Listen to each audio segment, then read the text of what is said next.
들어갔고, 그리고 남유다로 들어갔고요. 지금 우리가 뭘 하고 있냐면, 그 역사서를 다 끝냈어요. 역사서가 이제 분열왕국 시대에 북이스라엘 왕국사, 남유다 왕국사에 대해서 정리를 했고, 그 다음에 지난번부터 이제 시작된 것은 선지서, 북이스라엘에서 활동했던 선지자들이 남긴 성경, 그리고 남유다, 분열됐던 남유다에서 활동했던 선지자들이 남긴 성경에 대해서 이제 그걸 선지서라고 하죠. 선지서 혹은 예언서, 그 부분에 대해서 살펴보고 있는데, 지난번에는 북이스라엘의 선지서를 바꿨어요. 근데 북이스라엘 선지서는 많지 않아요. 딱 3개예요. 요나서, 그쵸? 아모스서, 그리고 호세아서. 이 3개밖에 없습니다. 북이스라엘 선지서는. 그러니까 이게 좀 특이한 점인 게, 열왕기서가 거의 다 북이스라엘 이야기잖아요. 그런데 왜 선지서는 3개밖에 없는가? 북이스라엘의 열왕기 그 역사 속에 엘리야, 엘리사라고 하는 가장 활동이 두드러졌고 중요한 인물들이 역사서 내에 포함되어 있다고 해요. 그래서 별도로 선지서가 없는 거예요. 그러니까 다른 물론 선지자들도 있었지만 북이스라엘 역사 속에서는 엘리야, 엘리사가 가장 중요한 선지자이기 때문에 선지자를 별도로 두지 않고 그냥 역사 속에서 그가 활동하는 거를, 그러니까 왕이 중심이 아니라 사실은 엘리야, 엘리사가 중심이에요. 엘리야, 엘리사가. 다른 말로 보면 열왕기서는 엘리야, 엘리사에 대한 선지서라고 해도 과언이 아니에요. 그리고 마지막에 이제 멸망할 때 여로보암 왕, 그러니까 초대 여로보암 왕이 있었고 다시 여로보암 왕이 있는데, 여로보암 2세라고 했죠. 여로보암 2세 때 굉장히 부강했고 부유했고 외교적으로도 아주 또 정치적으로도 강력했던 그럴 때 가장 부패한 때, 그러니까 아합 이후에 가장 부패한 때가 된 거예요. 가장 강성하면서. 그래서 그때 이제 요나, 아모스, 호세아 다 그 시절입니다. 다 그 시절. 그리고 여로보암 2세 이후에 몇 명 왕이 있긴 했는데 금방 멸망해요. 얼마 안 가요. 그러니까 여로보암 2세 때 선지자들의 돌아오라고 하는 명령과 어떤 간구와 요청과 이런 걸 무시한 결과가 멸망으로 오는 거예요. 그래서 북이스라엘의 마지막 왕은 호세아 왕입니다. 마지막 왕이 호세아이면서 또 마지막 선지자도 호세아예요. 근데 호세아 왕 때만 사역한 게 아니라 여로보암 때 사역했다고요. 그래서 지난번에 우리가 요나, 아모스를 끝냈고 오늘은 호세아를 잠깐 보고 남유다로 가겠습니다. 여러분 호세아서 한번 펴보세요. 호세아서. 호세아라는 말이 여호수아, 호세아 같은 말이에요. 다 예수와, 그러니까 헬라어로는 예수와 구원자라는 말이에요. 다 똑같은 말입니다. 그래서 원래 여호수아의 이름이 호세아였죠. 호세아인데 여호수아로 바꿨잖아요. 그죠?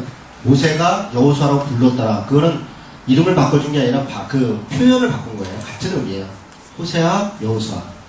에브라임 지파의 호세아를 대표였는데 나중에 여호수아로 이름을 바꿨더라. 근데 같은 의미입니다. 다 구원자, 메시아라는 의미고, 이게 헬라어로는 예수와, 예수스죠. 예수스. 다 같은 말입니다. 그래서 호세아인데 1장 1절 한번 볼까요? 호세아서 1장 1절 찾았습니까? 네, 같이 한번 읽겠습니다. 시작. 우시아와 요담과 아하스와 히스기야가 이어 유다 왕이 된 시대, 곧 요아스의 아들 여로보암이 이스라엘 왕 된 시대에 두아엘이 아들 호세아에게 임한 여호와의 말씀이라. 뭐가 복잡하죠? 복잡한데 단순해요. 지금 항상 이야기할 때 뭐냐면, 지금 이 북이스라엘 얘기하는데 그때 남유다 왕이 누구였냐 얘기하는 거예요. 남유다 왕이 누구였냐면 우시아와 요담과 아하스와 히스기야가 이렇게 연달아서 유다 왕이 됐을 때, 곧 요아스의 아들 여로보암이 그때 북이스라엘 왕이 됐습니다. 그러니까 여로보암은 되게 오래 통치를 했어요. 굉장히 오래. 이 4명의 왕 그 어간에 통치를 했다는 거예요. 그러니까 여로보암 왕 때 그때 호세아에게 하나님의 말씀이 임해서 지금 이런저런 이야기를 했다, 이런 얘기죠. 그래서 아까 말씀드린 것처럼 북이스라엘의 왕은 호세아 왕인데, 호세아 선지자는 그 호세아 왕 때만 활동한 게 아니라 여로보암 때 활동했다는 거예요. 그리고 이 호세아서는 여기에 이제 멸망에 대한 이렇게 쭉 있는데 호세아 왕까지 이렇게 쭉 이어지는데 불과 얼마 안 된다는 거예요. 그런 배경 지금 이해가 되시죠? 자, 호세아서 구조를 보겠습니다. 강의 한 보시면 됩니다. 강의 안에 보면 호세아서는 총 14장으로 되어 있는데 내용은 사실은 단순해요. 간단합니다. 1장에서 3장까지는 그 유명한 고멜이라고 하는 음란한 아내와의 갈등, 사랑. 그래서 이걸 호세아의 끊임없는 사랑이네, 뭐네, 이렇게 굉장히 좋게 얘기하는데, 그래서 호세아서 그럼 이거밖에 생각이 안 나요. 호세아가 굉장히 후덕한 사람이라 아내가 이렇게 바람나고 음란한데도 끝까지 사랑했대더라. 그래서 어쩌고저쩌고 이러는데 그렇게 적용이 되면 잘못 적용이 되는 거죠. 1장에서 3장 얘기를 왜 하냐? 4장에서 14장 얘기가 뭐냐면 하나님의 사랑과 음란한 이스라엘. 결국은 호세아를 통해서, 그러니까 이게 무슨 상황극 같은 거예요. 우리 이사야서도 그렇고 예레미야도 그렇고 하나님께서 이스라엘에서 경고할 때 선지자들이 그 상황들을 이렇게 그의 삶 속에, 그의 가족사 속에, 혹은 그의 어떤 것 속에 그대로 재현하도록 해요. 그걸 통해서 너희가 이렇게 될 것이다, 혹은 이런 아픔이 있을 것이다, 이런 것들을 짊어지게 해요. 이 선지자의 삶이라는 게 굉장히 고단한 삶입니다. 사실 우리 그리스도인의 삶도 그래요. 그 시대의 아픔을 짊어지는 사람들이에요. 시대의 아픔과 관계가 없다 그러면 나는 너무 좋고 시대는 어쩌고 하나님의 사랑, 이건 잘못된 거예요. 사실은 그리스도인들은 그 시대의 아픔을 짊어지는 사람들이에요. 그 안에서 보통은. 어쨌든 호세아를 통해서 극단적인 거죠. 음란한 아내를 끊임없이 사랑하고 그가 배반하고 하는 것처럼 이스라엘이 마치 그렇게 하나님을 대했다. 그럼에도 불구하고 호세아처럼, 고멜을 끝까지 한번 또 호세아처럼 하나님이 포기하지 않으셨다 라고 하는 것을 보여주려고 하는 그런 성경이 호세아서입니다. 그래서 4장에서 14장 그런 내용이고, 또 4장에서 10절은 이스라엘의 부정과 임박한 심판, 하나님의 사랑과 회복의 약속, 이스라엘의 부정과 심판, 하나님의 사랑과 구원, 이렇게 연결되어 있는데, 이 두 개 부분을 가만히 보시면요, 앞에도 물론 그런 게 있지만 심판, 회복, 심판, 회복. 그래서 심판, 회복, 심판, 회복 이렇게 나와요.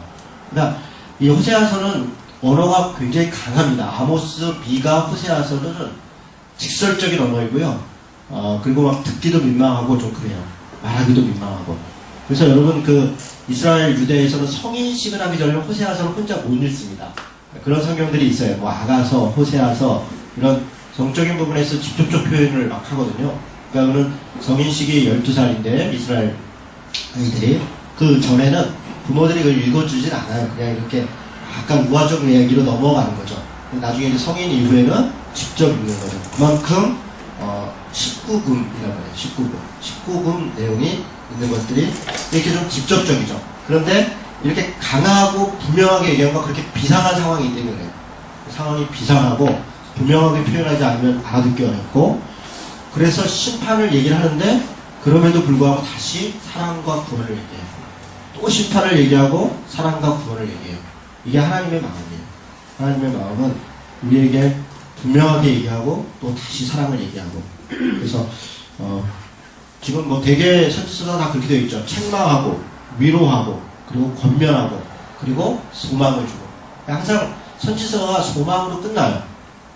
소망으로 끝납니다. 그냥 멸망으로 딱 끝나는 것도 물론 있지만 대개의 내용은 그 멸망에서 돌아오면 이런 여지들이 어딘가 다 있어요. 그러니까 이게 성경의 내용이죠. 그러니까 책망할 때 알아들어야 됩니다. 위로할 때 빨리 정신 차려야 되고 권면할 때 받아들여야 돼요. 그래야 소망이 있는 거예요. 그래야. 그러니까 근데 우리는 책망, 위로, 권면, 그러니까 책망, 권면 이런 거 별로 귀에 안 담고 위로에 막 은혜 받고 소망에 힘을 얻고. 그러니까 선지서 공부할 때 항상 거기만 봐요. 되게 위로에 힘을 얻고 소망에 막 그렇지. 근데 사실은 왜 위로가 필요하고 왜 소망이 필요한지에 대한 원인과 내용에 대해서 우리가 조금 무관심할 때가 많습니다. 자, 호세아, 여호와는 구원이시라 아까 말씀드렸습니다. 예수스, 구원자라고 하는 얘기고요. 배경은 여로보암 2세 때, 남유다는 시스기야 때까지 사용을 했고요. 그러니까 북왕국의 예레미야라고 호세아를 얘기를 해요. 왜 그럴까요? 예레미야도 40년 동안 정말 말할 수 없는 고통을 당해요. 말할 수 없는. 약간 반대죠. 호세아는 아내와 아이들을 통해서 사랑하면서 그 고통이 있지만 예레미야는 아예 결혼도 못하게 그리고 혼자 살면서 40년 동안 온갖 수모와 고통을 감수하게 해요. 그래서 북왕국의 호세아, 남유다의 예레미야. 주제는 힘써 여호와를 알자. 이게 주제입니다. 힘써 여호와를 알자. 이거 우리가 뭐 이건 설교를 통해서도 많이 들었을 겁니다. 6장에 보면 여호와를 알자, 힘써 알자 그래서 얘기하는데 왜 알아야 되고 어떻게 알아야 되고 이런 게 더 중요하죠. 사랑의 하나님에 대해서 얘기합니다. 한 가지 여기서 얘기할 것은 이게 모델이 아니라 케이스다. 이게 무슨 얘기냐면 성경을 적용할 때 모든 사람, 그러니까 과거의 사람이든 현재의 사람이든 지금 시대에 어떤 직분자이든 간에 다 따라야 되는 거. 이게 모델이에요. 모델. 이거는 보편적 진리라고 하죠. 그런데 케이스가 있어요. 그러니까 그때 그 상황 또 그 사람에게 해당되는 게 있다. 물론 우리 그걸 통해서도 배워야 될 게 있지만 어떤 특정한 케이스가 있는데 이런 케이스를 일반화하면 문제가 발생하는 것들이 있어요. 호세아 같은 것도 그렇죠. 음란한 여인이라도 끝까지 호세아처럼 사랑해야 된다. 그게 그리스도인의 삶이다. 이렇게 적용하면 착각이에요. 저는 별로 그러고 싶진 않아요. 저도 그렇게 살고 싶지 않아요. 무슨 말이 이해가 되세요? 돌이키고 돌이키지 않으면 정죄하고 이방인처럼 행하고 그래야 될 상황이 있어요. 그래서 모델이 아니라 케이스다. 성경에 그런 게 많습니다. 예를 들어 아나니와 삽비라가 전 재산을 다 잃었는데 죽었다. 안 바치면 죽는다. 이러고 모델로 만들면 이건 착각이죠. 그건 케이스예요. 그 시대적 상황의 케이스란 말이에요. 그러니까 그런 일들이 많죠. 기적과 이적도 마찬가지입니다. 어떤 상황에 특정하게 하나님이 케이스로 사용했는데 그걸 보편화시켜서 지금도 그럴 거라 생각해서 어떤 사람이 막 무리를 걸어요. 그러다 빠져 죽는 사람도 실제로 있어요. 주님이 걸었는데 나는 못 걸으니 더 큰 일도 한다 그랬는데 그러다가 갑자기 뭐 주님이 40일 금식했으니 나는 80일이라도 뭐 이런 사람들이 있다니까요. 그러다가 돌아가시고 그 은혜로 생각. 그렇지 않아요. 그러니까 모델과 케이스를 잘 구분해야 됩니다. 잘 구분해야 돼요. 그래서 정신과 내용을 그렇게 구별하지 못해서 생기는 오류가 많이 있습니다. 그래서 목회자들이 설교를 하거나 우리가 성경을 읽고 어떤 것을 적용할 때 이게 모델을 보편적으로 얘기하고 있는가 케이스인데 잘못 모델화해서 무리하게 얘기하는가를 좀 구분해서 바라볼 필요가 있어요. 구분해서 그렇게 적용하셔야 됩니다.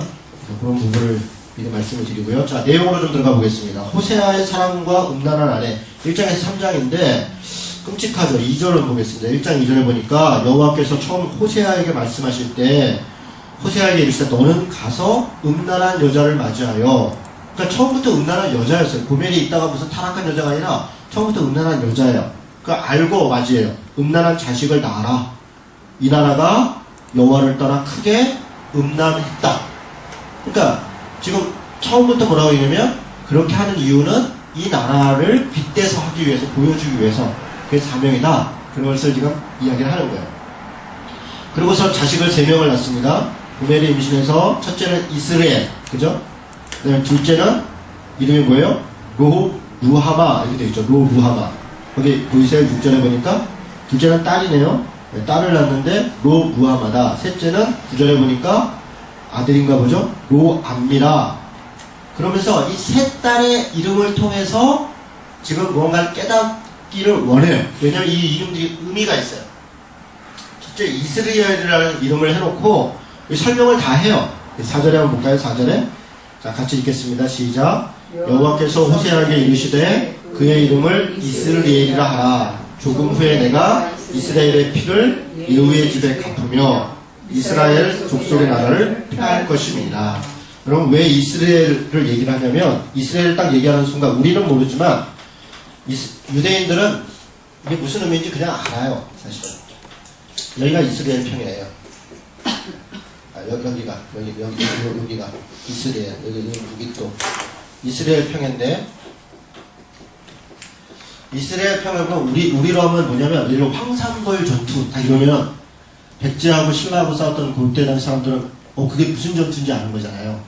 우리 하객진 했던 데가 어디에 있으신 장군이 명랑대첩인가요? 한산대첩 이러면 우리가 이랬던데 마치 한산대첩 같을 것이냐 이러면 일본들 우리가 끝장낸다는 얘기구나.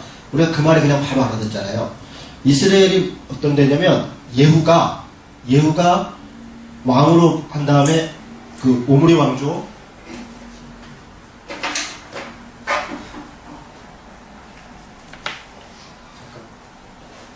분량 받을게요. 예, 이런 목사님인데. 죄송합니다. 이스라엘을 얘기를 하면 예후가 왕으로 딱 됐을 때 당시 아합 일족을 멸망시키잖아요. 이런 도망가잖아요. 여호람 왕이 막 이런 도망가는 걸 이스라엘 막 쫓아가가지고 죽이고, 그리고 남유다에서 왔던 왕도 여기서 죽이잖아요. 그러니까 멸망시키는, 그러니까 그런 장소가 이스라엘이에요. 이스라엘 골짜기. 그래서 여기 그렇게 되어 있어요. 예후의 집에 갚으며 내가 이스라엘의 피를 예후의 집에 갚으며. 지금 예후의 집이 누구예요? 예후의 자손이 지금 여로보암 왕이에요. 여로보암 왕이 예후의 손주 고르대, 그러니까 4대째. 예. 그러니까 아들의 아들의 아들이에요. 여로보암이. 그러니까 예후 집안이라고요. 그러니까 원래 이스라엘에서 아모리 집안을 멸망시키고, 그리고 등극한 게 예후 왕조인데, 예후 왕조에 대해서 이스라엘은 그들에게 있어서는 승리의 장소이지만 그들이 타락했으니까 하나님이 이스라엘이라고 이름을 줘서 이스라엘 족속의 나라를 폐할 것이다. 그날에 내가 이스라엘 골짜기에서 이스라엘의 활을 꺾을 것이다. 그런 표징을 지금 보여준다는 거예요. 이해가 되시죠? 그 다음에 두 번째로 딸을 루하마라 할 거다. 이 나함, 루하마라는 말은 나함에서 왔는데 긍휼히 여기다 있는데, 로 붙이면 이게 부정관사예요. 그러니까 뭐뭐하지 않다 이런 얘기인데, 긍휼히 여기지 않을 것이다. 그러니까 여기 또 그렇게 설명되어 있어요. 딸을 낳고 루하마라 하라. 내가 다시는 이스라엘 족속을 긍휼히 여겨서 용서하지 않을 것이다. 그러니까 너희가 이스라엘에서 그렇게 한 것처럼 그렇게 멸망할 것이다. 내가 용서하지 않을 것이다. 이 둘째 딸을 낳고. 그러니까 벌써 첫째 딸, 둘째 딸 최소 1년은 지난 거잖아요. 그러니까 요 짧은 세 명의, 저희 집처럼 뭐 1년 만에 한 명씩 애를 낳았을 것 같지는 않으니까 2년에 한 번씩 낳았어도 5, 6년 지난 거예요. 그러니까 그만큼 하나님이 지금 이 호세아가 고멜과의 결혼 생활 속에서 고통도 당하고 기회도 주고 여러 활동들을 했다고요. 이게 뭐 애를 새 쌍둥이를 낳은 게 아니니까 그런 것들을 좀 생각해 볼 필요가 있어요. 구절에 보니까 로 압니다. 이 압미라는 말은 백성이에요. 결국은 어떻게 했냐? 그래도 회개하지 않았다는 거죠. 이스라엘 첫째 아이를 낳고 경고해도 돌이키지 않고, 둘째 딸을 낳고 경고해도 돌이키지 않고, 셋째를 낳는, 그러니까 셋째를 낳아서 이제 완전히 딱 종집을 찢는 거예요. 뭡니까? 노아입니다. 너희는 내 백성이 아니다. 나는 너희 하나님이 되지 아니할 것이다. 사실 이게 굉장히 엄청난 이야기인데, 이런 얘기를 듣고도 회개하지 않죠. 그러니까 하나님께서 많이 참으시는 거예요. 호세아를 보내서 여러 활동을 이렇게 함에도 불구하고 지금 백성들은 정신 차리지 못하고 있는 그런 내용들이 지금 쭉 있다는 거예요.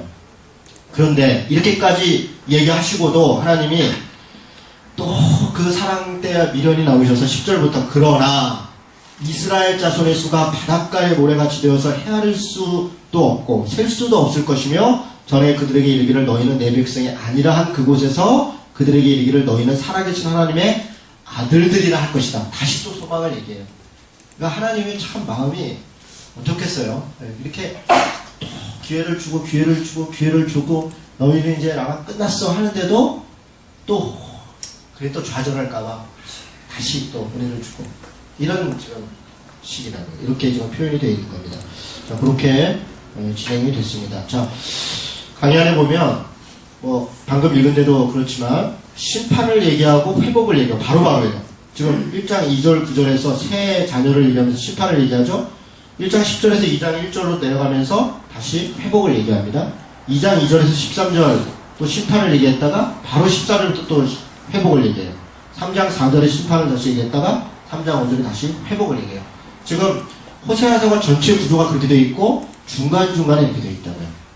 그래서 이런 걸 보면서 우리가 심판의 이유를 빨리 버리고 회복의 하나님의 사랑을 깨달으라는 거예요. 그러니까 심판의 이유는 우상숭배다. 거기 이제 기록이 되어 있는데 여기 몇 군데를 보면 다 마찬가지입니다. 2장 한번 보겠습니다.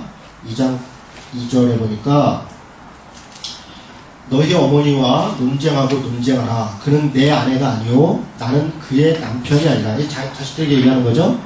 그가 그의 얼굴에서 음란을 제하게 하고 그 유방 사이에서 음행을 제하게 하라. 그런데 이 음란과 음행이 어떤 거냐면 5절에 보니까 그들의 어머니는 음행하였고 그들을 임신했던 자는 부끄러운 일을 행했는데 이는 그가 이르기를 나는 사랑하는 자들을 따르리니 그들이 내 떡과 내 물과 내 양털과 내 삶과 내 기름과 내 숫들을 내게 준다 하였어요. 이게 무슨 얘기예요? 지금 고멜이 가서요, 음란한 짓을 하면서 대가를 받는 게 아니라 대가를 줘가면서 지금 그런 짓을 한다고 해요. 그래서 나중에 그걸 받은 사람들이 호세아한테 와서 오히려 그걸 팔아요. 뭐 보니까 내 거야.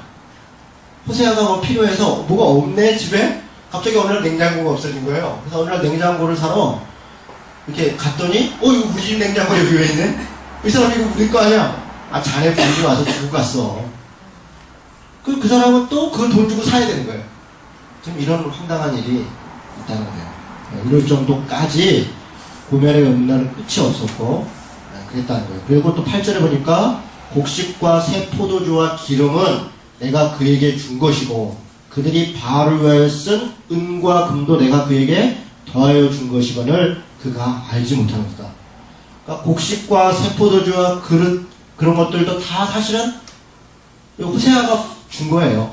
심지어는 여기 음란에 막 바알에게 대해서 가서 막 뭘 바치고 했던 것도 내가 준 것인데 내가 준 것을 갖고 음란을 행하고 우상숭배를 행하고 이랬다는 거예요. 이스라엘 백성들이 그런 거 아니에요? 하나님과 백성 맞아서 하나님의 언약을 맺었고 죽을 수밖에 없었던 사람들을 거기서 건져서 하나부터 열까지 다 주신 거 아니에요? 그런데 그거 가지고 우상숭배하고 그거 가지고 자기 권력을 취하고 자기 것을 취하고 그런 거 아니에요? 그러고서 이건 뭐 내 복이다 이러고 있는 거 아니에요? 어처구니가 없는 거죠. 하나님 보시죠. 어처구니가 없는 거죠. 그런 일들을 호세아 고멜이 했고 마찬가지로 우리들도 그렇게 하고 있다는 겁니다. 그래서 회복에 대해서 이야기할 때 뭐 1장 10절에도 아까 읽고 그랬는데 바닷가의 모래와 같이 유다와 이스라엘이 하나가 되리라 뭐 이런 얘기가 있는데요. 이건 참 굉장히 의미 있는 구절이에요. 유다와 이스라엘이 하나가 되리라. 지금은 남유다와 북이스라엘이 구별되어 있거든요. 그런데 언젠가 남과 북이 하나가 될 것이다. 회복될 것이다. 이런 얘기를 미리 얘기하는 거죠. 3장 2절에 보니까 3장 2절에 1절부터 보면 여호와께서 내게 이르시되 이스라엘 자손이 다른 신을 섬기고 건포도 과자를 즐길지라도 여호와가 그들을 사랑하나니 너는 또 가서 타인의 사랑을 받아 음녀가 된 그 여자를 사랑하라 하시기로. 무슨 얘기예요? 이스라엘 백성들이 다른 곳에서 우상숭배를 하더라도 내가 그들을 아직 포기하지 않았다. 사랑한다. 그러니 너도 고멜을 가서 데리고 와서 사랑한다. 이렇게 명령을 한다는 거예요. 대단하죠. 이 표현이 되게 적나라하고 직접적인 표현이래요. 그리고 3장 2절에 뭐라 하냐면 그를 데리고 오려면 이미 집을 나갔어요. 집을 나가서 다른 남자한테 갔고 그리고 거기다 있어요. 그를 데리고 오려면 대가를 줘야 돼요. 그냥 못 데려와요. 그냥 못 데려와요. 이런 상황까지 온 거예요. 그래서 2절에 보니까 내가 은 15개와 돌이 한 호멜 방으로 나를 위하여 그를 사고. 내 부인인데 내 부인이 바람이 나서 다른 데 가서 살고 있는데 그를 데려오려니까 또 돈을 주고 사갖고 와야 돼요. 어처구니가 없죠. 근데 이때 이 사다라고 하는 게 리뎀션, 구속하다, 대가를 지불하다. 이게 십자가에서 그리스도께서 우리를 위하여 죽으신 우리를 구속했다 같은 단어예요. 사다. 그러니까 하나님의 십자가 사건이 마치 호세아가 고멜 자기 사람이었는데 가서 돈 주고 사야 되는 그런 심정으로 우리를 샀다는 거예요. 원래 우리가 하나님의 백성이었는데 우리가 배신하고 타락했기 때문에 하나님이 자신의 대가로 자기 아들, 곧 자기의 목숨을 들여서까지 우리를 샀다. 여러분 이게 정말 중요한 일이에요. 우리가 이제 구원을 얘기할 때 진짜 이 구원을 너무 값싸게 생각해요. 거저받은 은혜, 거저받은 사랑, 선물. 그렇죠. 우리 입장에서는 우리 무슨 공로가 있었던 게 아니라 하나님이 거저 주신 거죠. 은혜로 주신 거죠. 선물로 주신 거죠. 그런데 그 거저와 선물이라는 용어에 우리가 속아요. 사실은 대가가 있었다는 거예요. 대가가.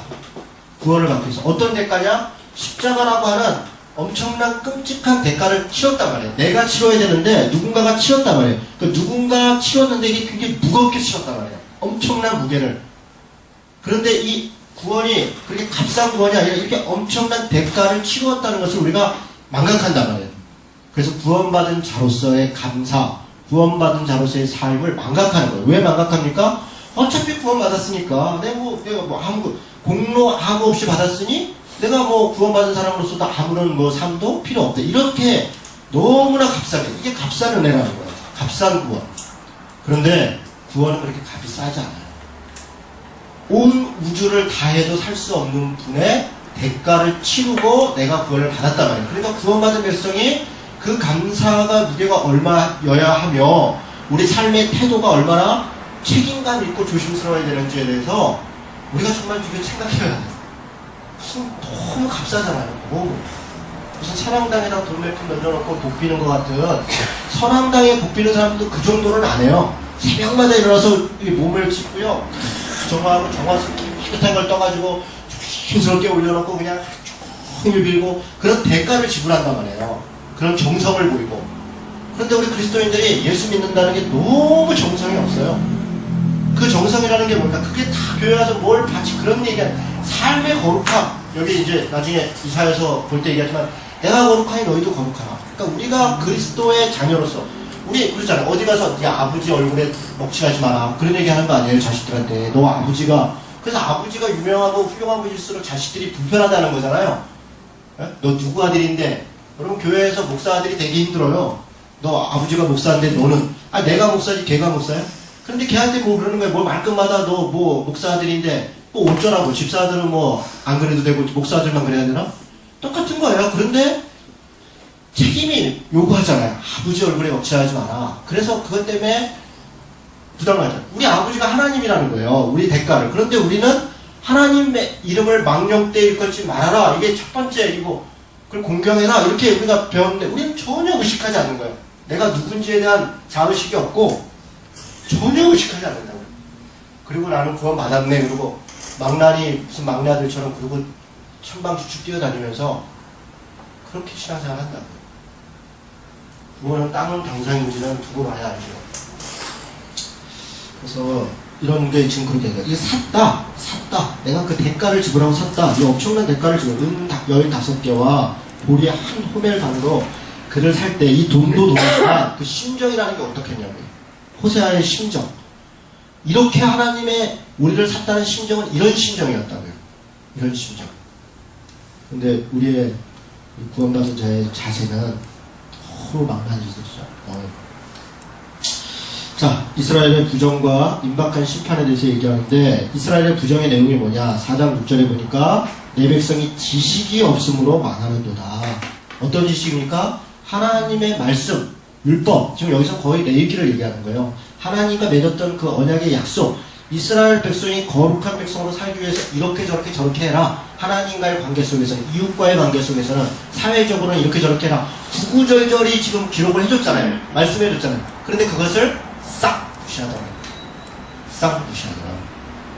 이 백성이 지식이 없으므로 누가 가르쳐주지도 않고 다 타락해서, 제사장들은 자기 권력으로 다스리기 바쁘고 뭐 이런 거죠.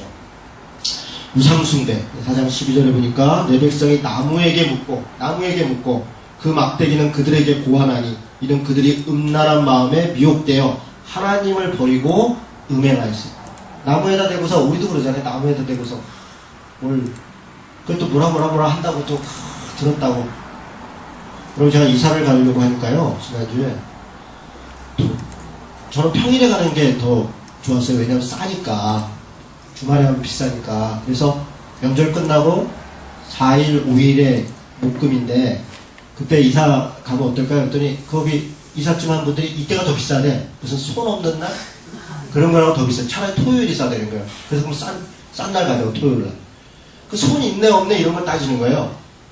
그리스도인들이, 하나님을 믿는 사람들이 무슨 애 이름을 짓는데 뭐 어디 무슨 장명소에 가서 짓는다는 둥, 무슨 점을 받대는 둥, 무슨 꿈을 꿨대는 둥, 그런 얘기를 우리가 스스럼 없이 한단 말이에요.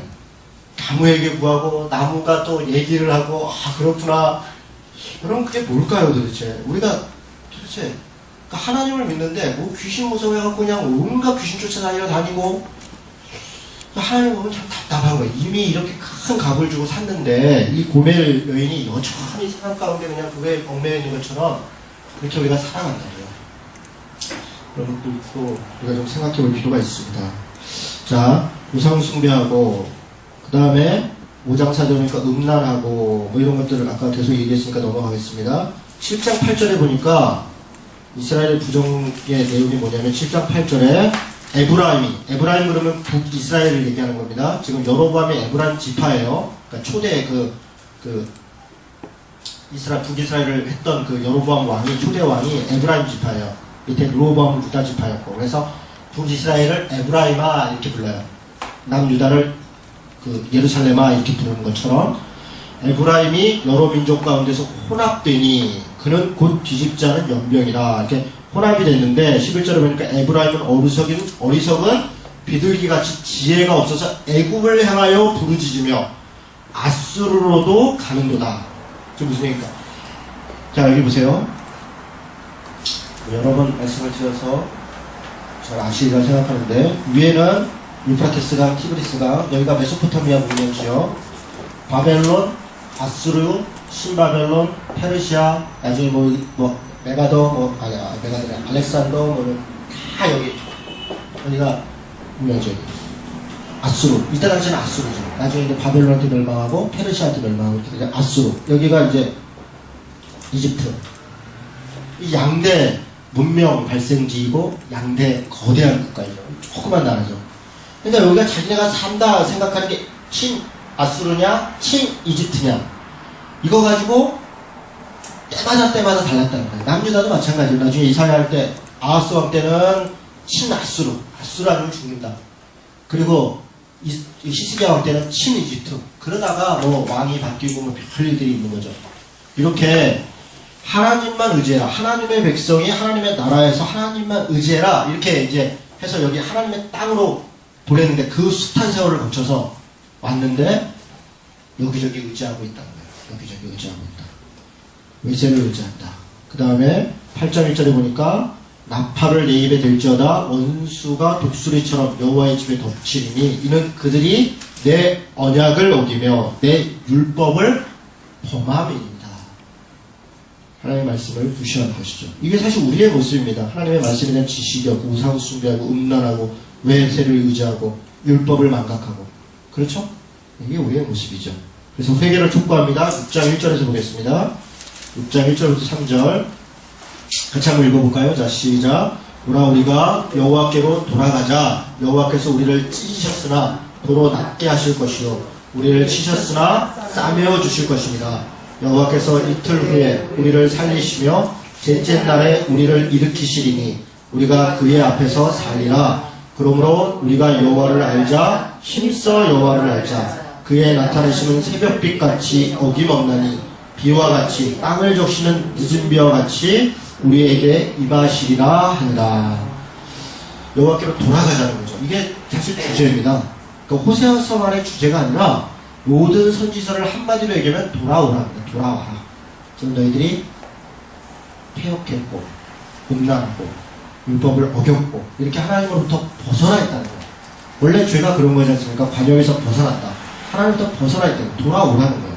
돌아와라. 그렇게 얘기하고 6절에 보니까 나는 인애를 원하고 제사를 원하지 아니하며 번제보다 하나님 아는 것을 원합니다. 제가 이 말씀을 왜 드리냐면 돌아와라 그러니까 예배 열심히 드리고 제사 열심히 하고 그러면 되는구나. 그게 아니라는 거예요. 인애를 원한다. 인애가 뭡니까? 사람을 사랑하는 것이에요. 사람을 사랑하는 것. 사람을 사랑하는 것을 원하고 제사를 원하지 않고 번제보다 하나님 아는 것을 원하느니라. 이게 돌아오는 것에 대한 내용이에요. 그런데 우리는 여기까지 읽지 않고 돌아와라. 그래서 예배 잘 드려라. 물론 예배 잘 드려야죠. 예배 잘 드려야죠. 그런데 그 예배가 어떤 것인가 그걸 돌아봐요. 우리 삶의 문제를 좀 계속 얘기해요. 내 삶의 태도와 자세에 대해서 얘기를 하고 있는데 우리는 어떤 행위를 얘기하고 있다. 행위, 형식. 그래서 정말 공로로 구원 못 받는다 그러면서 사실은 공로주의가 지금 기독교에 완전히 들어와 있어요. 그 형식주의죠. 공로주의. 내가 예배를 얼마나 드렸고 11조를 얼마 했고 뭘 얼마 했고 그래서 나는 이런 거. 그게 다 공로주의 아닙니까? 결국 우리가 은혜로 구원받는다고 말을 하면서 실제로 우리 신앙생활하는 걸 보면 거의 공로주의에 입각해서 신앙생활을 해요. 자기 삶의 자리에서 그 공로로 구원받은 자의 삶의 모습은 전혀 언급도 안 되는 거예요. 넘어가겠습니다. 자, 회개를 촉구했죠. 이스라엘의 은혜의 기부와 시대와 같았다. 기부와 시대가 언제냐면 이게 사사기 때를 얘기하는 거예요. 그러니까 이 기부와 시대 이거 얘기 길어지니까 간단하게 얘기하겠습니다.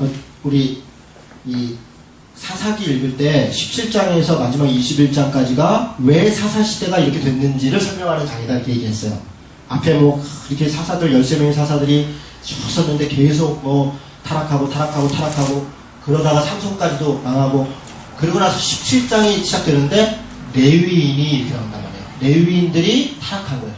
돌아다니고 있고 개인 지배 제사장이 되고 레위인들은 원래 지정되어 있는 땅에서 하나님의 앞에 제사 지내는 일을 돕고 말씀을 가르치는 일을 해야 되는데 그들이 떠돌아다니고 있다고요. 심지어는 이 기브아 시대에서 레위인이 첩을 줬어요. 그리고 그 첩의 장인한테 인사드리러 갔다가 첩이 죽는 끔찍한 일이 벌어져요. 근데 그때 잠깐 머물렀던 곳이 기브아라는 동네예요. 그래서 기브아 시대에 음란에 그리고 율법의 이 타락의 대표적인 시대를 기브아 시대 이렇게 얘기하는 거예요. 여기가 기브아 시대와 같이 또 바알 부올과 같이 바알 부올은 뭡니까? 민수기에 보니까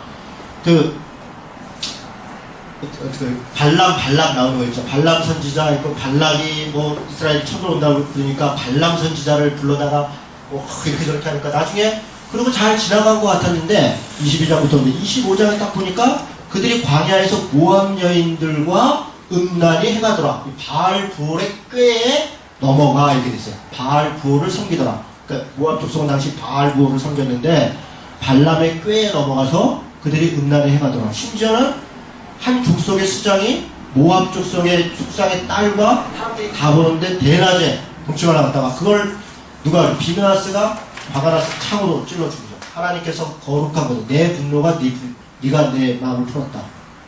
연병이 들고 그런 일들이 있었어요. 그게 바알 부올의 사건입니다. 그래서 그 시대를 좀 얘기하는 거죠. 호세아 시대를 기브아 시대처럼 마치 바알 부올을 음란히 섬겼던 것처럼 너희들이 좀 그렇다. 또 벳아웬이라고 하는 표현이 있는데 벳아웬은 뭐냐면 베델이에요. 원래는 베델. 이런 배경들이 이게 여러분 같이 성경을 좀 공부했는데도 벌써 잘 안 남진 않죠. 그러니까 여로보암이 처음 초대 왕이 됐을 때 남유다로 예루살렘으로 무슨 절기 때만 되면 막 내려가니까 이 나라가 나뉘었는데 하나님은 안 섬길 수는 없고 그러니까 베델과 브엘사베나 산당을 줘놓고 거기다 송아지 한 마리씩 갖다 놓고 이게 하나님이다 이거 섬겼잖아요. 그게 베델과 브엘사베예요.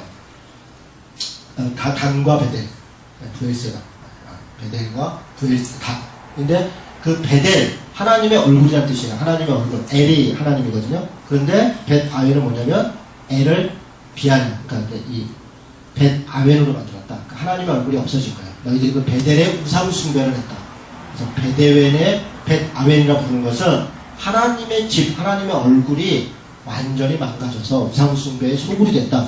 그런 얘기를 하는 겁니다. 그런 표현들이 쭉 나오면서 이스라엘이 이렇게 부정했고 그래서 이렇게 심판할 것이다 라고 하는 얘기들을 하는 것입니다. 자, 11장으로 가겠습니다. 지금 9장까지 다 지나갔어요. 10장까지. 여러분 이제 이런 내용을 가지고 읽어보면 알 수도 있어요. 제가 그냥 올 때는 뭐 별로 어려운 건 없어요. 네, 그냥 읽어보면 아십니다. 11장 1절에서부터 하나님의 사랑과 회복 약속을 하는데 5절에 볼까요? 그들은 애굽 땅으로 되돌아가지 못하겠거늘 내게 돌아오기를 싫어하니 아수르 사람이 그 임금이 될 것이다. 지금 멸망에 대해서 얘기를 하는 겁니다. 아수르 사람이 그 임금이 될 거다. 8절에 에브라임이여 내가 어찌 너를 놓겠느냐 이스라엘이여 내가 어찌 너를 버리겠느냐 내가 어찌 너를 아드마 같이 놓겠느냐 아드마 이 뒤에 뭐 스보임 같이 두겠냐 이거는 소돔과 고모라가 멸망할 때 그 옆에 있던 도시들이에요. 그러니까 지금 이 얘기는 아드마 스보임 얘기하는 거는 소돔과 고모라 같이 그렇게 완전히 멸망시키지는 않을 것이다 이런 얘기예요. 멸망했다. 그리고 포로로 간다. 그러나 다시 회복할 것이다. 소돔과 고모라처럼 끝장나지는 않을 것이다. 그런 얘기를 하려고 지금 이 얘기를 하는 거예요. 내 마음이 내 속에서 돌이키어 나의 긍휼이 온전히 불붙는도다. 11절 그들은 애굽에서부터 새같이 아수르에서부터 비둘기같이 떨며 오리니 내가 그들의 집에 머물게 하리라 나 여호와의 말이니라. 다시 회복될 것을 얘기하는 거죠. 그래서 6절 12장 6절 한번 봅시다. 12장 6절에 보니까 같이 한번 읽을까요? 시작. 그런즉 너희 하나님께로 돌아와서 인애와 정의를 지키며 항상 너희 하나님을 바랄지니라. 계속 얘기하죠. 인애와 정직, 공평과 정직. 여러분 이게 사실 구약 성경의 주제라고 해도 과언이 아니에요. 우상숭배, 공평과 정의. 우리는 이 공평과 정의 이거를 거의 인식을 안 해요. 그러니까 미슈파트와 제다크인데 이게 정말 중요한 거예요. 지금도 마찬가지예요. 우리 그리스도인의 삶에 있어서 이 공평과 정의 이거만 뭐 안 중요하면 뭐 대충 불공평하게 뭐 불리하게 사시던가 아니 뭐 그러시던가 그냥 뭐 그거만. 그러니까 제가 이렇게 얘기하면 그게 하나님이 구원해 줘 그러면 뭐 그렇게 합시다. 뭐 불리하게 사시고 불공평하게 살고 뭐 알아서 뭐 무자비하게 살고 그렇게 합시다. 뭐까짓 거 구원 받은 거 그렇게 하면 속이 시원할까요? 너무 그렇지 않아요. 그렇지 않아요. 근데 자꾸 뭐에 연연을 해. 그럼 어쩌라고 그래서. 14장 마무리하겠습니다. 14장 1절 이스라엘아 내 하나님 여호와께로 돌아오라 내가 불의함으로 말미암아 엎드려 졌느니라. 9절 다 같이 읽고 마치기로 있습니다. 시작. 누가 지혜가 있어 이런 일을 깨달으며 누가 총명이 있어 이런 일을 알겠느냐. 여호와의 도는 정직하니 의인은 그 길로 다니거니와 그러나 죄인은 그 길에 걸려 넘어지리라. 여호와의 도는 정직하니 분명하고 정확하고 진실되고 그렇죠? 의인은 그 길로 다닌다. 악인은 거기에 걸려 넘어지는 것이고. 그리고 제가 십계명 같은 걸 이렇게 강의하고 그럴 때 십계명이 지금도 유효합니다. 이러면 막 어떤 분이 막 거품 물면서 구약의 율법이 패했는데 십계명 그러면 살인 하시던가요? 가늠하시던가 거짓말 하시던가. 아니 그 생각해보세요. 지금도 다 유효하잖아요. 거기 살인하지 말라, 간음하지 말라, 부모를 공경하라, 내 이웃에 대해서 뭐 거짓 증거하지 마라. 거기 틀린 말이 뭐 있어요? 그거 지키지 않는데 모르게 거품을 물고 얘기를 해요. 그럼 그것 때문에 구원받는다는 얘기도 아니고. 근데 뭐 그래서 그러면 뭐 간음도 하고 살인도 하고 거짓 증거도 하고 다 하십시다. 뭐까짓 거. 그러니까 분들이 뭔가 이렇게 구약과 신약 이런 거 자꾸 나누면서 좀 착각하고 있는 것 같아요. 굉장히 착각해요. 지금도 유효합니다. 네, 지금도 유효해요. 그게 문자적으로 물론 십계명 같은 건 거의 문자적으로 유효합니다. 근데 그거 이상으로 사실은 의미적으로 상당히 거기 많이 예수님이 산상수훈에서 그 의미들을 더 깊이 풀어가잖아요. 그리스도인들은 십계명에 나타난 문자 이상의 행위적으로도 더 유효합니다. 그 십계명 정도가 아니라 살인하지 말라, 미워하지 않는 것까지 가는 거예요. 이런 높은 경지까지 오고요. 그래서 우리 안에 그래서 이제 그 다음에 못하죠. 그러니까 하나님의 은혜, 성령의 능력 이렇게 이제 대비가 되는 거예요. 그냥 그런 거는 관계없고 성령의 능력 그럼 뭐만 나와요? 복. 성령의 능력 하나님의 은혜로 복 받는 것만 남는 거예요. 하나님의 은혜와 성령의 능력이 하나님의 말씀을 지키는데 작용하는 게 아니라 나 복 받는 데만 한다고. 이건 다 무너진 거로 취급해버리면 그렇게 대비를 시켜요. 성령과 은혜를 얘기하지만 그걸 어디다 대입시키는가? 하나님의 말씀을 지키는데 성령과 은혜가 능력 있게 역사해야지. 그건 관계가 없고 나 못 받는 거, 내 미래에 무슨 점치는 거 무슨 이런 거에다만 적용을 시키려고 한다는 거예요. 그러니까 말씀을 잘못 의도하고 값싼 복음, 값싼 구원으로 만드는 것입니다. 자, 호세아서 마쳤습니다. 잠깐 쉬었다가 이사야서 하겠습니다. 들어가는데요. 그리고 이사야서는 뭐 물론 다른 성경도 다 중요하지만 이사야서도 중요하고 재밌는 성경입니다. 이사야서가 몇 장일까요? 총 장수가 66장. 성경은 66장. 똑같아요. 구약은 몇 장이요? 39권. 신약은 27권. 39, 27. 그렇죠? 여기 딱 외우면 되죠. 근데 이사야서가 꼭 그렇습니다. 39장까지는 구약 같아요. 40장부터 66장까지 꼭 신약 같아요.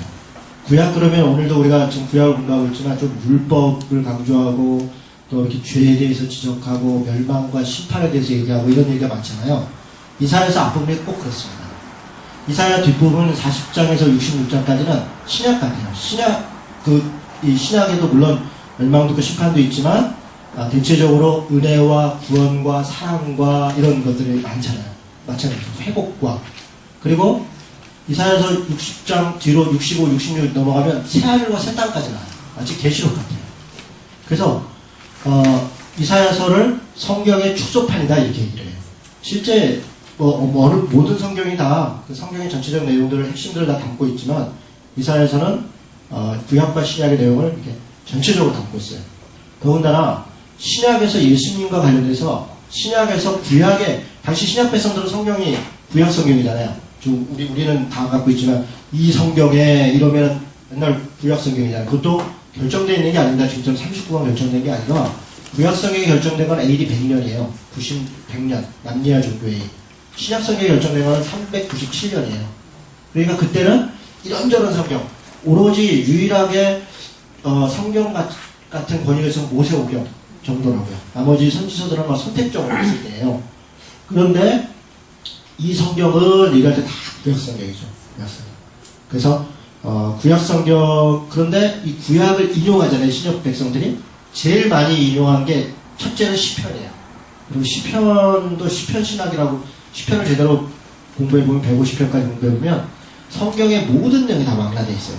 역사, 시가, 선지서, 복음서, 다 거기에 시편의 내용들이 다 들어가 있는데 그 다음으로 많이 인용한 게 이사야서예요. 이사야서를 상당히 많이 인용해요. 그 무슨 얘기입니까? 권위가 있다. 신약 백성들이 이사야서에 대해서 상당한 권위를 두고 그걸 읽고 그걸 하나님의 말씀으로 인식을 했다는 거예요. 그래서 중요해요. 물론 다른 선지서도 중요하지만 인용 빈도를 놓고 보면 이사야서가 압도적이에요. 그래서 그런 면에서 이사야서를 중요하게 생각해 볼 필요가 있어요. 자, 남유다 제가 아까 말씀드렸는데 721년 혹은 722년 이거는 이제 어디를 기준으로 하냐에 따른 차이가 있는데 대체적으로 721년이라고 해요. BC 21년에 북이스라엘이 멸망을 했어요. 어디에 멸망합니까? 어디에? 북이스라엘은 어느 나라에 멸망한 거예요? 그렇죠? 아스리아. 아스로 혹은 아시리아. 갑자기 자신이 없으려고 그러죠? 그랬는데 이때 왕이 누구라 그랬어요? 아까? 마지막 왕이 북이스라엘의 호세아 왕. 그렇죠. 호세아 왕. 아는 건데 물어보면 모르는 거죠. 호세아 왕 때 멸망을 했어요. 아스리아에. 그러면 북이스라엘은 없어졌어요. 지금 이후로 이스라엘 혹은 얘기하면 어디만 얘기하는 거겠어요? 남쪽에 유다. 남유다만 남은 거예요. 이 이스라엘 민족 중에는 북이스라엘이 없어졌다고요.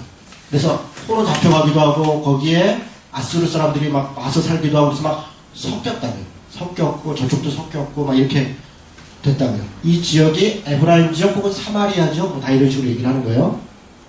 남유다 721년에 호세아 왕으로 딱 멸망하고 그 밑에를 탁 내려다 보니까 그때 남유다 왕이 누구냐? 히스기야라는 거예요.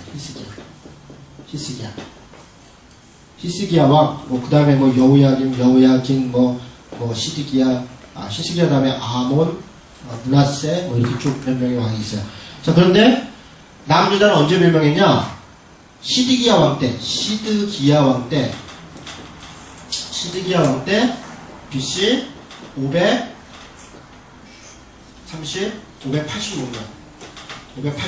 혹은 587년, 586년 그러는데 이때 멸망을 한 거야. 완전히 나라가 없어져요. 그러면 이때 남유다를 멸망시킨 나라는 뭐게요? 바벨론. 그렇죠. 바벨론이에요.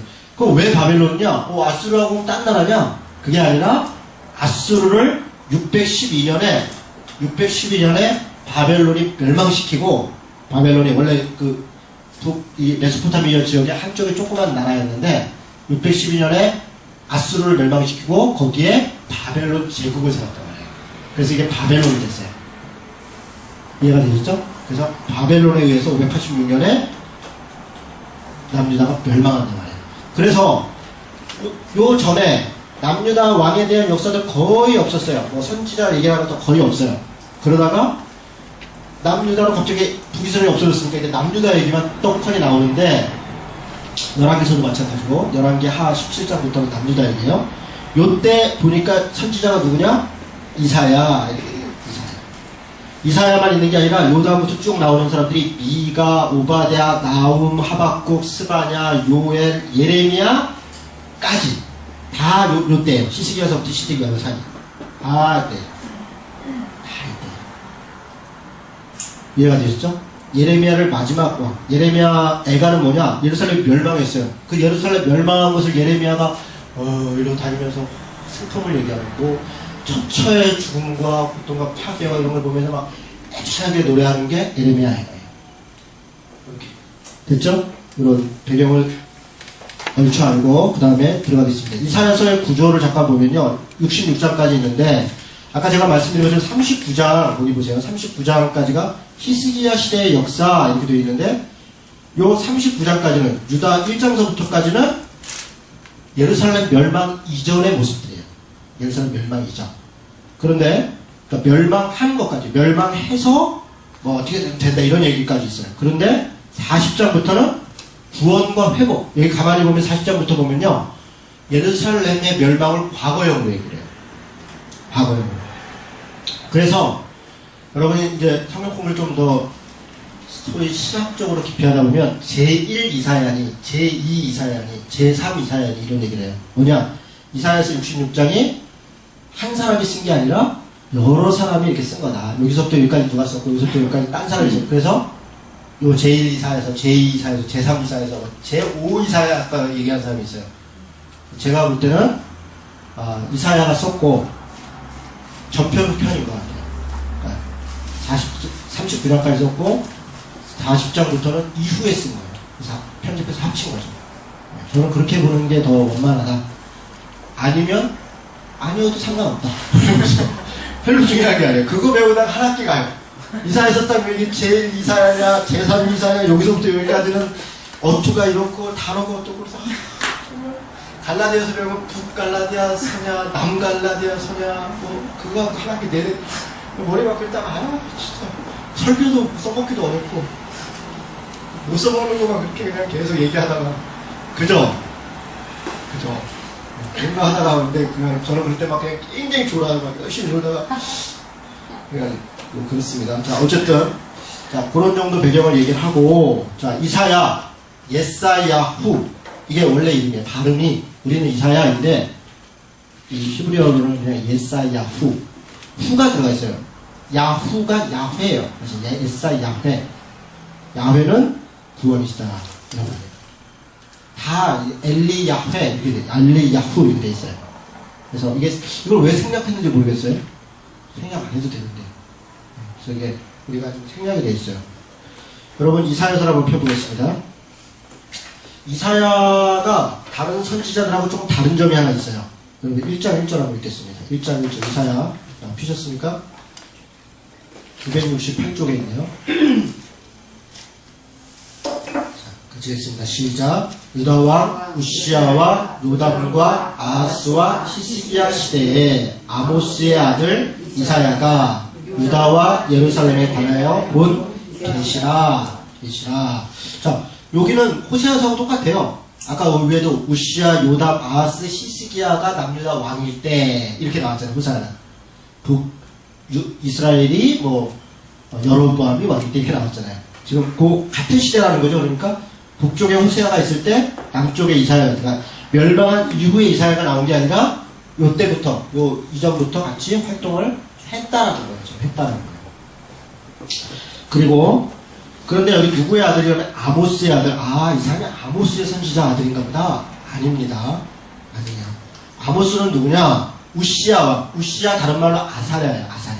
어디도 보면 이제 아사랴와 이렇게 나오는데 그 사람이 우시야예요. 같은 왕입니다.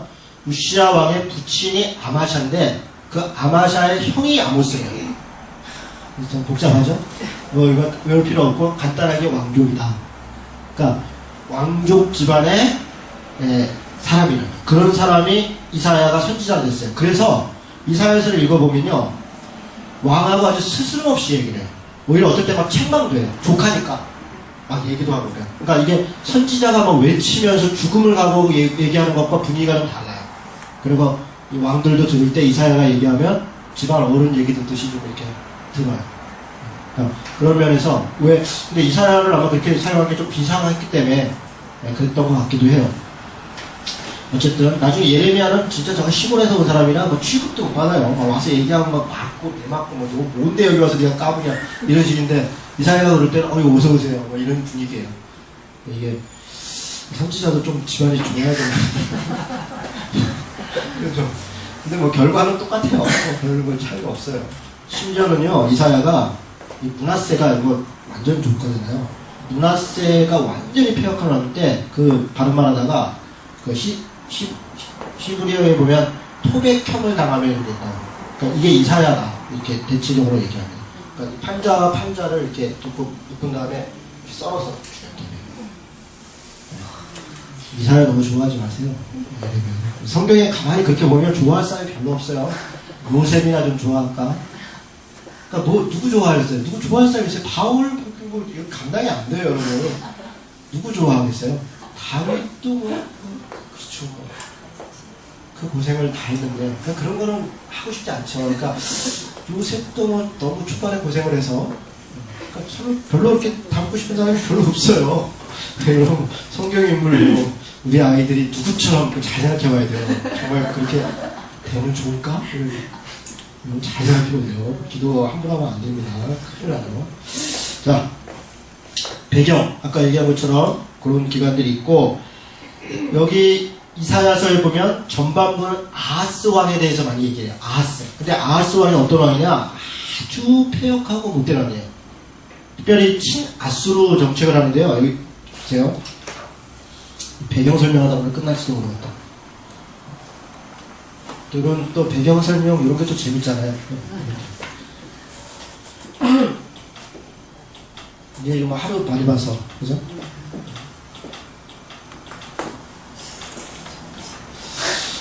여기가 아수르인데 당시에 북이스라엘이 멸망하고 남유다밖에 남지 않았어요. 근데 지금 아하스 때는 멸망하지 않았을 때예요. 히스기야 왕 이전이니까. 여기가 아람이라고 해요. 아람. 혹은 이때 당시에는 이 수리아, 수리아 이렇게 표현하고 아람 다 같은 지역이에요. 아자 들어가면 이 동네고 아자 안 들어가고 아수르 그냥 수리아. 지금도 여기가 시리아죠. 시리아. 지금의 시리아예요.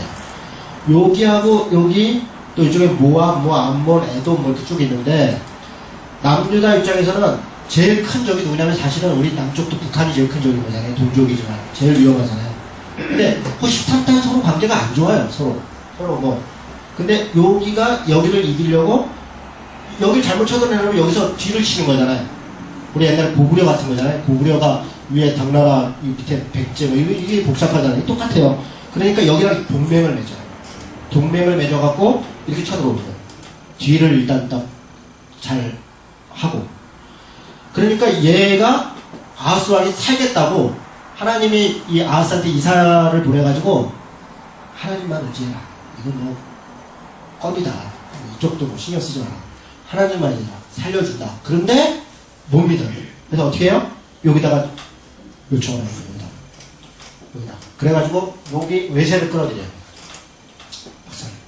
그러는 과정에서 아주 그냥 완전 저자세. 그냥 여기까지 쫓아가고 여기 다메스커스라고 하는 여기까지 쫓아가가지고 거기 가서 막 싹싹 빌고 엎드리고 그러는데 그러다가 뭐 어떡하면 저들이 우리를 도와줄까 이렇게 보니까 이때는 신들의 전쟁이에요. 왕들의 전쟁이고. 그러니까 모든 나라가 다 신이 있어요. 그리고 전쟁을 하면 니네 신이 세냐 우리 신이 세냐 전쟁에서 이긴 신이 센 거예요. 가니까 막 성전이요. 여기 좀 우리 뭐 쪼그라고 이런 게 아니라 막 어마어마한 성전을 막 바알 성전을 야 역시 이 대국은 다르구나. 우리 그냥 미국 가면 뭐 대단한. 저는 요즘 강남 스타일 보면서 미국에서 빌보드 어찌고 올라가니까 그러면 저는 어쩌라고 지금 다른 저런 무식한 이렇게 뭐 어쩌라고 미국에 빌보드 올라가 어쩌라고. 저는 내용 보니까 별로 좋은 내용도 아니고 뭐 춤도 그렇고 우리 애들이 그거는 따라하고 이러하거든요. 그러니까 우리가 생각이 그냥 빌보드 하고 뭐 최고 그거 어쩌라고 그 빌보드 하려고. 그러니까 이랬더니 그런데 가서 보니까 성전 그래 이 모름지기 신을 섬기려면 이 정도는 돼야지. 그래서 제사법이 이런 걸 해가지고 여기에다가 여호와의 성전에다가 심지어는 그런 것들을 다 제거해. 아하스가 완전히 뭐 다 갖다 바치고 우상숭배에 덩어리고 이런 식으로 가는 게 아하스예요. 그런 내용들이 있어요. 그리고 히스기야는 어떻게 해요? 히스기야는 그 다음에 왕이 됐는데 아수르가 막 이렇게 하니까 나는 이집트 당시 바로누고라고 해서 아주 엄청나게 그 힘이 센 그 여기 몰이거든요. 606년에 여기서 갈그미스 전투라고 둘이 와장창 붙었다가 이집트가 박살이 나는데 그 전쟁하러 올라갈 때 요시아가 괜히 그 앞을 막았다가 죽는 거예요. 그러면서 히스기야 전에 요시아거든요. 그러니까 이 아하스 다음이 요시아인데 요시아 때 막 좋은 개혁을 하고 막 이러니까 이 이집트가 강성해지고, 그러니까 히스기야는 이집트에 붙어야 된다. 여기는 뭐 이제 한물 갔다. 이렇게 생각을 하는 거예요. 그래서 히스기야 쪽 신하들은 친이집트파, 아하스 쪽의 그 신하들은 친아수르파. 물론 그 안에도 친아수르 할 때 이집트파가 있고, 친이집트 때 아수르파가 있고, 우리 옛날에 뭐 명청조파니 뭐 이쪽파니 러시아파니 뭐 이런 거잖아요. 우리나라도 그런 식의 역사가 있었다는 거예요. 그렇게 배경이 대충 그래요. 그런 분열의 시기입니다. 자, 이사야서의 구조 문제, 아까 말씀드린 것처럼 1장에서 49장, 39장, 40장에서 66장이 되어 있는데, 한 가지 특이한 게 있어요. 36장 한번 펴보세요. 36장.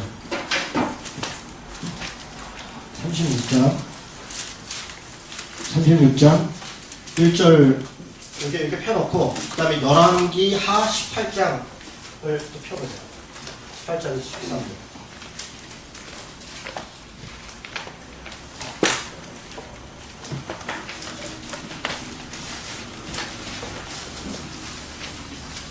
열왕기하 18장 13절.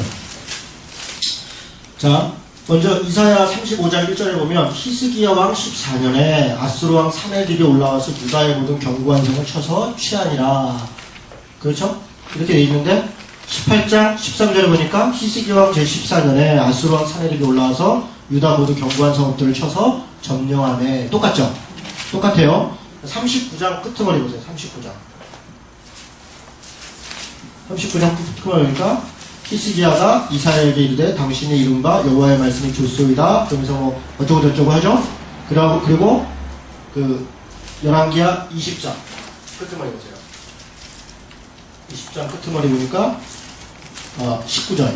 히스기야가 이사야에게 이르되 당신이 전한 바 여호와의 말씀이 선하니이다. 이르되 내가 사는 날들은 태평과 진실이 있으니 어찌 선하지 아니하리까. 이게 약간 단어 우리 번역성이 틀린데 실제 히브리어는 거의 똑같습니다. 거의 똑같아요. 그러니까 무슨 얘기냐? 다시 돌아오세요. 36장에서 39장은 이사야 18장 13절에서 20장을 그대로 옮겨놓은 거예요. 그대로 옮겨놓은 거예요. 새로 쓴 게 아니고 그대로 옮겨놓은 거예요. 그래서 삽입됐다 이렇게 보는 겁니다. 히스기야 시대의 마지막을 정리하는 거죠. 그래서 이렇게 구분이 되어 있습니다. 이사야서의 주제 몇 가지가 있는데요. 첫째는 유다가 이방 나라를 통해 완전히 망할 것이다. 망할 거라는 거죠. 여러분 이사야의 소명이 뭐냐? 가서 회개하고 돌이키고 회복될 거다 이걸 얘기하는 게 아니라 망할 거다. 저들이 깨닫지 못하게 해라. 걔네 듣고 깨달을까? 그러니까 이사야가 아주 독하게 얘기해요. 처음부터 그랬던 건 아니에요. 근데 가면서 점점 폐역해 가니까 이사야가 사역을 하면서 점점 말이 거칠어지고 아주 자로해져요. 그런 부분이 있어요. 어쨌든 그런데 그루터기인 거룩한 씨가 나올 것이다. 그루터기, 거룩한 씨, 새싹 이런 남은 자 있을 것이다. 회복될 것이다. 회복되는데 다 회복되는 게 아니라 남은 자들이 돌아올 것이다. 이런 얘기가 주제입니다. 사람이 아니라 하나님이 왕이시다. 이걸 명확하게 한다. 사람 의지하지 말아라. 하나님이 왕이다. 또 왕의 지금 왕들이 내가 결정하는 그런 것처럼 하나님의 뜻에 따라야 된다. 이런 거예요. 이방을 의지하지 말고 하나님만 의지해라. 하나님은 온 우주의 하나님이다. 자, 이건 무슨 얘기냐면 13장부터 23장까지 보면 각각 여러 나라의 심판에 대해서 얘기해요. 여러 나라. 그 주변 나라들. 어느 나라는 어떻게 명할 거 바벨론, 모압, 다메섹, 구스, 애굽, 에돔, 예루살렘, 두로 하나하나 짚으면서 무슨 얘기입니까? 이스라엘만 하나님이 움직이고 있는 게 아니라 모든 나라들의 흥망성쇠를 하나님이 다스리고 있다. 온 우주의 하나님이다. 라고 하는 것을 정확하게 인식을 합니다. 자, 그 다음에 거룩한 하나님과 거룩한 백성. 아까 말씀드렸던 이거예요. 자, 이스라엘의 거룩한 자 이런 표현이 있는데 이사야서에만 30회 이상 등장해요. 구약 전체에 거의 몇 회 안 등장 안 합니다. 이스라엘의 거룩한 자 이런 표현. 그래서 거룩한 백성, 거룩한 성, 거룩한 산 이런 말이지만 수도 없이 등장해요. 뭘 얘기하냐면 하나님은 거룩한 자다. 그러니 너희들도 거룩해야 된다. 거룩을 회복하는 거룩, 구별됨. 거룩이 뭡니까? 구별됨이죠. 구별됨. 다른. 그러니까 우리가 세상 사람들의 그 가치와 방법, 그게 뭐예요? 결국은 풍요와 번영이죠. 그렇게 기준으로 사람을 대하고 그렇게 내 삶의 복의 기준을 사고 이런 것들을 돌이켜야 돼요. 거룩한 구별되게 살아야 된다. 그것이 이사야서의 주제입니다. 그리고 이방인의 구원과 사역에 대해서 66장부터 보면 이방인, 그러니까 이 복음이 이스라엘 민족만이 아니라 이방까지 이방의 빛이 될 것이고, 우리 기억나죠? 빛, 이렇게 일어나라 빛을 발하라 이른데 내 빛이 내게 이르렀고 뭐 이런 쭉 나오는 장면 있잖아요. 그게 이사야서입니다.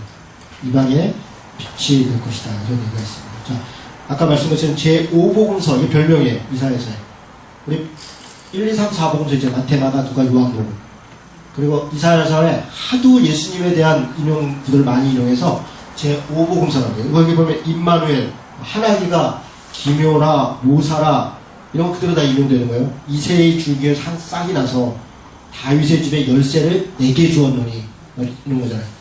공의를 행하고 백성의 언약과 이방의 빛이 될 것이다.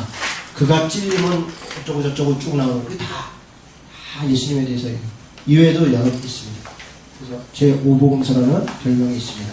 자, 넘어가겠습니다. 우리 조금 더 남아야 돼요. 오늘 이사야 3주 할 텐데 다음 주까지 끝내요. 자, 이사야 선지자가 유다를 책망하는데 1장을 보겠습니다.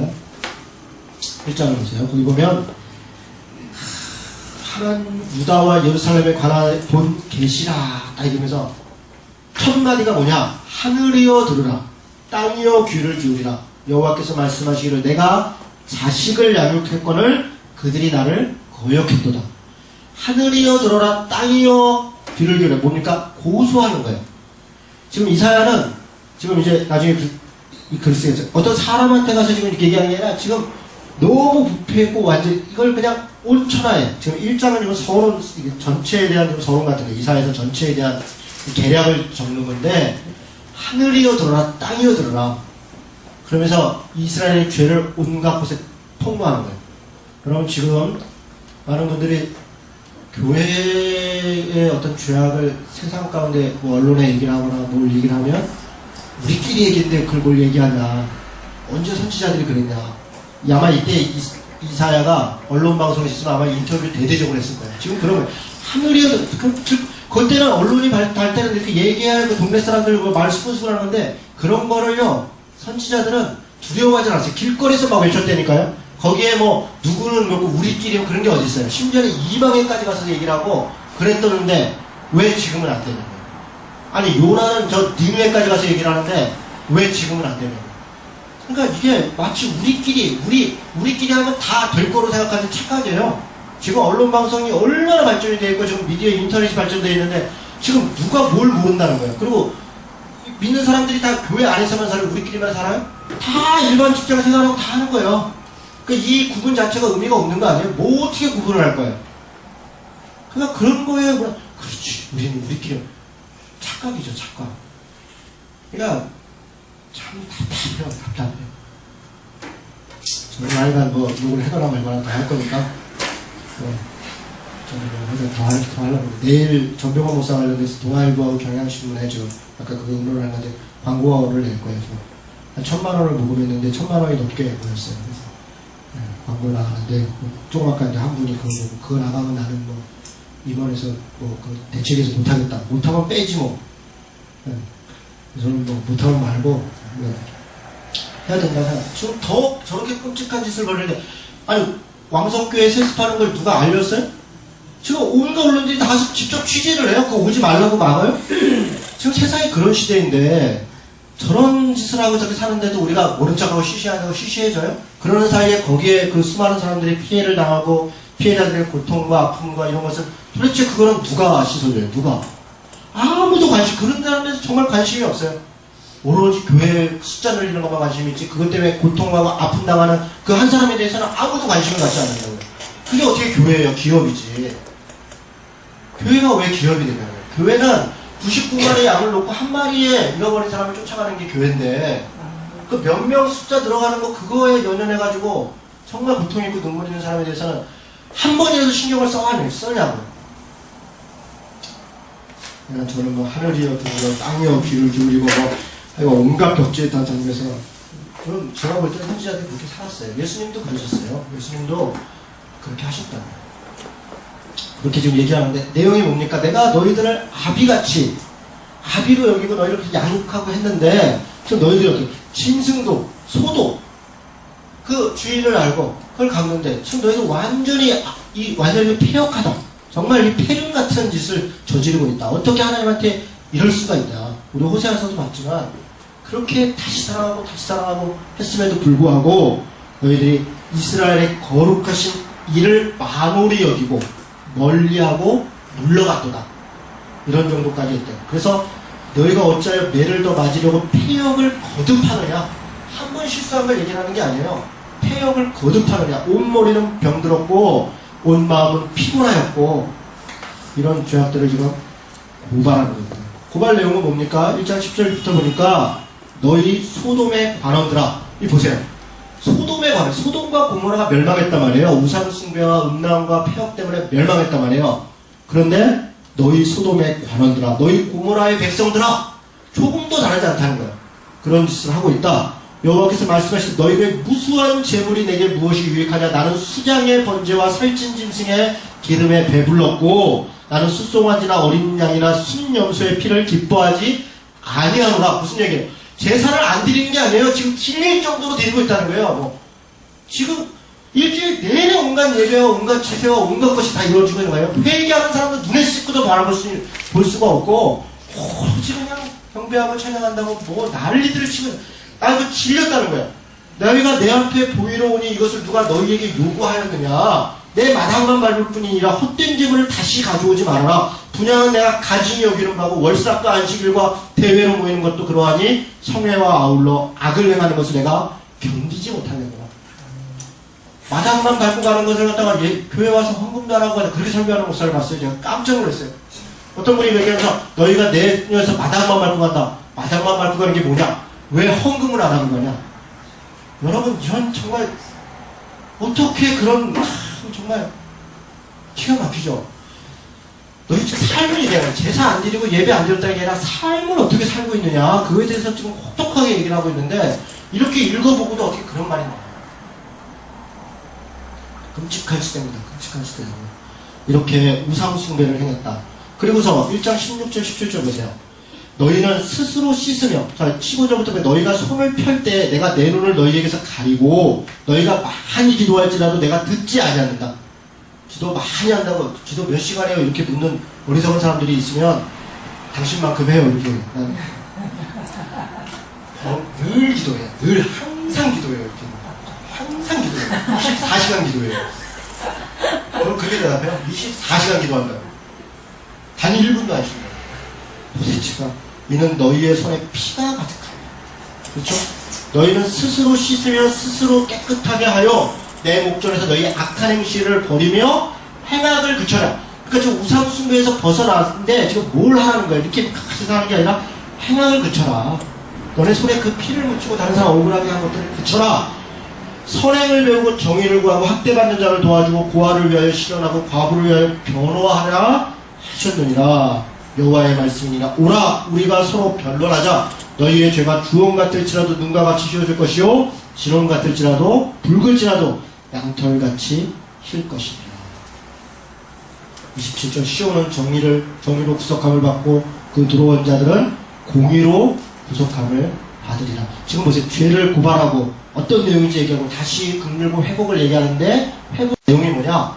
공의를 행하고 정의를 행하고 이런 얘기를 합니다. 이게 이사야서의 내용이고 사실 성경 전체의 내용이 이것과 크게 다르지 않습니다. 2장 1절 보니까 말이래, 또 2장 11절 보니까 여호와의 날에, 이사야서의 중요한 사상 중에 하나가 남은 자 사상이고 또 하나는 여호와의 날 사상이에요. 말일, 여호와의 날. 근데 이 말일, 여호와의 날이 뭐냐? 4장 2절에 그날에, 이게 뭐냐? 멸망의 날이고 회복의 날이에요. 어떤 경우에는 그날, 그때 여호와의 날이 바벨론부터 멸망하는 날, 그리고 또 어떤 때는 그때 이렇게 얘기할 때 그들이 다시 돌아와서 행복할 때. 그러니까 여호와의 날은 멸망의 날이면서 동시에 회복의 날이고 심판의 날이면서 동시에 구원의 날이고 어떤 자에게는 심판의 날이요 멸망의 날이요 눈물과 슬픔의 날이지만 어떤 자에게는 구원과 회복과 기쁨과 환희의 날이다. 그것이 여호와의 날이라는 겁니다. 자, 어느 정도 3장 1절에 보니까 예루살렘과 유다가 의뢰하며 의지하는 것을 제하여 버리겠다. 하나님 외에 예루살렘과 유다가 의뢰하고 의지하는 것을 제하여 버리는데 3장 8절에 보니까 예루살렘이 멸망하였고 유다가 엎드려졌으면 그들의 언어와 행위가 여호와를 거역하여 그의 영광의 눈을 범하였습니다. 10절에 보니까 너희는 의인에게 복이 있으리라 말하라. 그들은 그들의 행위의 열매를 먹을 것이다. 먹을 것이다. 4장 1절에 보니까 어느 정도로 심각해졌냐. 그날에 7 여자가 한 남자를 붙들고 말하기를 우리가 우리 떡을 먹으며 우리 옷을 입으리니 다만 당신의 이름으로 우리를 부르게 하여 우리가 수치를 면하게 하라. 무슨 얘기입니까? 전쟁이 나서 남자들이 다 전쟁터에서 죽은 거예요. 그래서 그때 당시에 아이를 갖지 못하면 그게 수치인데 7 여자가 한 남자를 붙잡고 애원을 할 정도로 그런 끔찍한 시절이 온다는 거예요. 그날에 그런 지금 비유입니다. 그리고 이전에 보니까 그날에 여호와의 싹이 그렇죠? 나중에 9장 11장 이렇게 보면 새싹 또 이게 구루터기 뭐 이런 것들이 쭉 나오죠. 포도원의 노래까지만 보겠습니다. 여러분 포도원의 노래 이것도 이런 게 비유예요. 내가 노래를 포도원을 만들었다. 그러니까 이스라엘이죠. 이스라엘. 그래서 거기다가 2절에 보니까 극상품 포도나무를 심었다. 그러니까 내가 심은 것은 그게 나쁜 게 아니었고 이스라엘 백성들에 대해서 최상의 것을 주었고 그러니까 극상품 포도나무를 심었으니까 그런 좋은 열매를 기대했다. 그런데 그런 열매는 없고 사전에 좋은 포도 맺기를 기다렸는데 들포도를 맺으면 어찌 되느냐? 어찌 되느냐? 하나님의 분명히 극상품 포도를 했는데 어찌 이렇게 들포도를 맺었느냐? 7절에 무릇 만군의 여호와의 포도원은 이스라엘 족속이요. 다 설명하는 거죠. 그가 기뻐하시는 나무는 유다 사람이라. 그들에게 정의를 말했다. 도리어 포악이고 그들에게 공의를 말했다. 도리어 부르짖음이었더라. 이게 들포도의 내용입니다. 극상품 포도 맺어야 된다 이러면서 그리고 바로 전도로 튀어요. 설교 들어보세요. 이 포도원 설교하면 거의 대부분 이 설교하고 그 다음에 좋은 포도나무를 우리는 포도의 열매 예수님의 포도나무에 우리 붙어 있어야 일로 넘어갔다가 요한복음 10장 넘어갔다. 그래서 좋은 열매는 전도의 열매로 넘어가요. 이렇게 문맥을 어떻게 보는 거예요? 문맥을 성경을 완전히 무슨 국어도 못해. 꽤나 맞추려고 그래도 내용이 좀 있어요. 저는 이 보면 다 설명이 돼 있다고 성경 안에 다 설명이 있는데. 그리고 또 좋은 열매, 전도 열매 아니면 돈, 헌금의 열매죠. 둘 중에 하나 넘어가는 거예요. 그 성경 말씀을 도대체 어떻게들 그렇게 다 맞추는지. 8절에 보니까 가옥에 가옥을 입고 전토에 전토를 더하고 빈틈이 없도록 하고 이 땅 가운데서 홀로 거주하려는 자는 화 있을지죠. 집을 사들이고 땅을 사들이고 그래서 내가 부자는 이렇게 화가 있을진저. 화 있을진저가 몇 번 나오는데 11절에 아침에 일찍 일어나 독주를 마시고 밤이 깊도록 포도주에 취하는 자들은 화 있을진저. 방탕하고 타락하고 쾌락하고 화 있을진저. 18절 거짓으로 끈을 삼아 죄악을 끌며 술의 줄로 한같이 죄악을 끄는 자는 화 있을진저. 거짓을 행하고 술의 줄로 한같이. 20절에 악을 선하다 하며 선을 악하다 하며 흑암으로 광명을 삼으며 광명으로 흑암을 삼으며 쓴 것을 단 것으로 삼으며 단 것으로 쓴 것을 삼는 자들은 화 있을진저. 입만 열며 거짓말을 하고 그냥 합리화하고. 21절 스스로 지혜롭다 하며 스스로 명철하다 하는 자들도 화 있을진저. 교만하고 포도주를 마시기에 용감하며 북주를 잘 빚는 자들은 화 있을진저. 23절에 그들은 뇌물로 말미암아 악인을 괴롭다 하고 의인에게서 그 공의를 빼앗는도다. 이렇게 화 있을 진정을 하는데 우리가 정말 이것을 잘 볼까? 정말 우리는 들포도를 맺고 있는 것이 아닐까? 하나님 앞에 좋은 포도를 맺고 있는가? 그런 이야기를 하는 것이 이사야서의 내용입니다. 자, 다음 주에는 이사야를 부르시는, 지금 여기까지가 이사야서의 전체의 개론 같은 거예요. 이런 내용이다. 이런 내용을 쭉 얘기를 하고, 이제 본격적으로 이사야를 불러서 어떤 이야기들을 나누는지, 그런 이야기를 다음 주부터 하도록 하겠습니다.